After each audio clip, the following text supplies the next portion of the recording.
Welcome to Sweet Life Beat Life. We hope this video helps. You need to confirm the program actually exists before debugging. First, build the project and inspect the output directory for the exact executable name. Once done, make sure the build reported 0 link errors. Failed links often produce no binary. Also check configuration.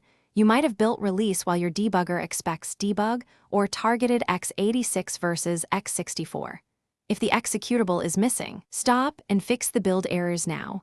Otherwise, proceed to point the launcher at the correct file. Next, tell the IDE where to find that executable.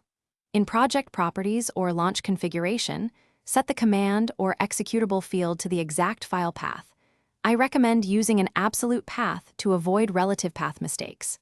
Make sure the working directory is set to the folder containing dependent resources, because a mismatched working directory can make the program fail even if it launches. Once the path is correct, save and try launching again. This often resolves the program does not exist error immediately.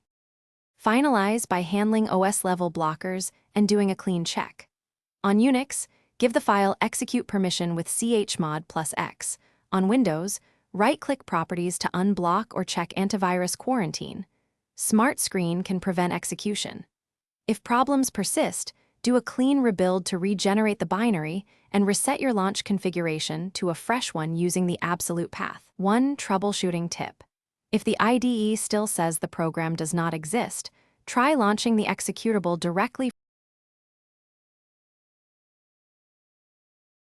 Thanks for watching. Consider subscribing if we helped you.